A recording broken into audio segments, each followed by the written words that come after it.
Hey guys, it's your girl Nosh. I wanted to do a real quick video to explain to you guys what a birth chart is and what your sun, moon, rising, Venus, all that good stuff is that I talk about in the readings.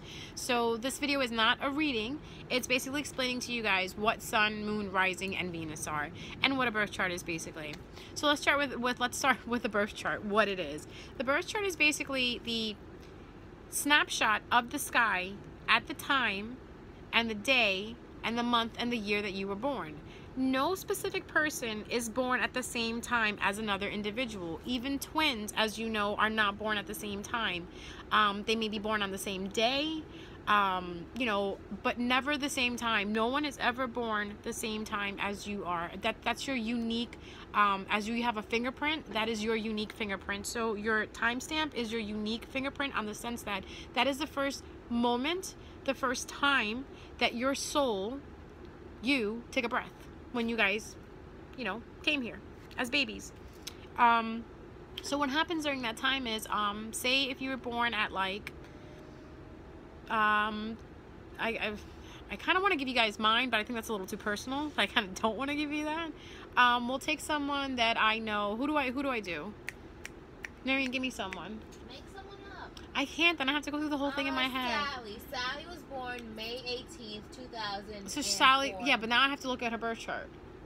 I have to calculate that. That's another thing, guys. You can actually calculate this on computer. As you can see, I'm not a whiz. I actually have a formula that I use to calculate everything, and the formula is right up on YouTube. You can actually find it there, or you can find it on Google. It's called astrochart.com, and you can put in your information, and it'll give you exactly what time, you know, where exactly all your placings are on your chart. So let's do one for example. Like say like someone's born on December 3rd, and they're born at 9:24 p.m. In 1981. Let's just say. Nope, that's not my birthday. But let's say that happens, and the time that the person was born, which was 9:24 p.m. The day that person was born, let's say, was, I don't know, a Tuesday or whatever it was, or a Wednesday. But that day, the sun was in Leo, right? That night, the moon was in Aquarius, and the sun itself for that season, for that month, you can say, was in Sagittarius. And so, like, I try to explain to people that when you work for AT&T, you're not AT&T. You're still who you are. Like, I work for a company, but I'm still Nosh. That's me. This is what I do at night. This is my hobby. So what I'm trying to say is, if, like me, I'm a Sagittarius sun, but that doesn't make me a Sagittarius completely. I'm a Leo rising, which is what I am more of. The time that you're born and the sun at that time, where it is in the sky and what zodiac it is in, that's who you really are. Your rising is your first house. In a sense, it's you. It's your expression. It's how people perceive you. It's how the world sees you. It's kind of when you walk into the room, how people see you as. Your rising is what depicts that, okay?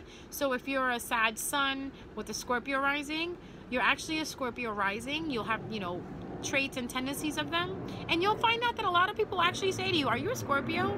And you'll be like, no, I'm a Sagittarius. Like, I've always gotten, am I a Leo? And I'm like, no, I'm a Sag. But as you guys can probably tell, you guys probably thought I was a Leo. It's because I'm a Leo rising. Leo risings tend to be a little flashy, you know, a little, you know, they think they're cute, which we are. Leos. Sorry guys, see, that's the Leo rising in me. Now the moon is your soul. It's your emotions, it's your feelings, it's how you feel. Now I'm an Aquarius moon, and all you other Aquarius moons out there, please comment on this, please, please, please, so we can get other people to understand that this actually, you know, this is something that's not like made up overnight. This is something that's been going on for, like, you know, thousands of years. You know, going back into my ancestry, like in the sense where the Hindu culture, that's what they believed in, as charts. That our charts were basically our blueprints of the soul. So if you look, Aquarius moons, you'll notice that you guys are very detached. When it comes to feelings, it's very hard for us to feel something and put it in words. Like for instance, when we like someone, we kind of just walk up to them and say, hey, I like you. And we're so black and white about it. Just please tell me you like me, yes or no, so we can, you know, do this. But we have to realize that, you know, there's other people out there, they're not feel the same way. Like, they're not going to be as blunt as we are and kind of say it how it is. If anything, we're going to scare people away, which I think I've been kind of doing because I've been straight up like, hey, look, I like you. You want to do this? You know, you want to see where this goes? But I'm learning that, you know what, it's better to be patient and less is more. See, that's my journey that I have to learn. And of course, like, you guys have your own journeys you have to learn. But knowing your moon sign, your rising, and your sun helps a lot understand who you are. Where I have to understand that I have to be patient when it comes to other people's emotions and feelings. I love everyone. I love to please everyone. But I have to make sure that I also please myself, that I love myself at the same time. Aquarius moon. Aquarius, the humanitarian, you know, the one who always wants to help people, that wants to be there for everybody. Sometimes what I do is I forget to be there for myself, and which I need to know that I need to put myself first. That's the Leo rising in me that reminds me, it's you.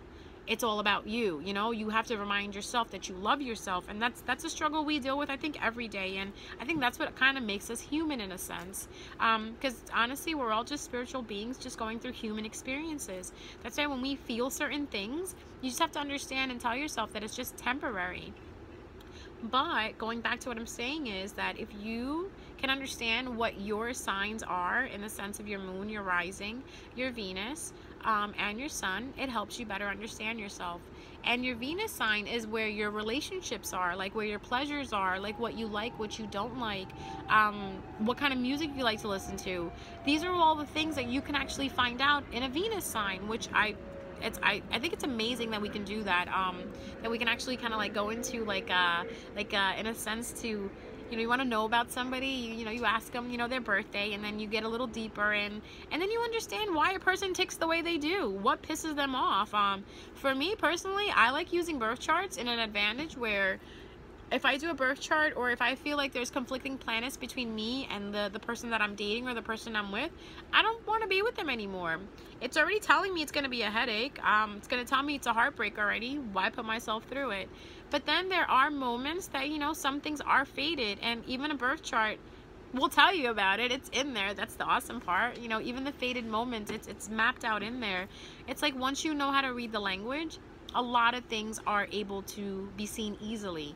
So, you know, guys, again, if you're interested in knowing your moon sign, your rising sign, your sun sign, your Venus sign, it's very easy. You can go on to Google and just put in birth chart calculator, start putting your information in, and it'll tell you what it is. And I'm going to try to do a video like this as more often as I can. I know I slipped up and I haven't done anything in about a week, but, you know, summer has just started, and you know, I'm single, I'm doing my thing, so I figured, you know, let me enjoy the beach, let me enjoy myself. It's that Leo again, see that? But that's what I'm saying, guys. These are the things that in life that are so important is like, let me retract that again. The things in life that are the most important, I feel, are the simple things for me. It could be anything for you guys. Like for instance, for a Taurus, it's, you know, it's just having a nice, you know, credit score. Or for a Virgo, it's, you know, being able to be organized, being able to be moving and working all the time.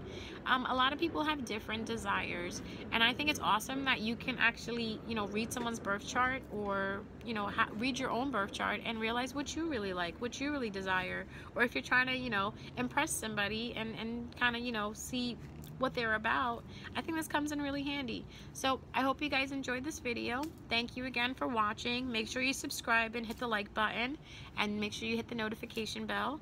I will be loading up, I believe the next sign is going to be Taurus coming soon, so watch out for it. All right, guys, love you, take care.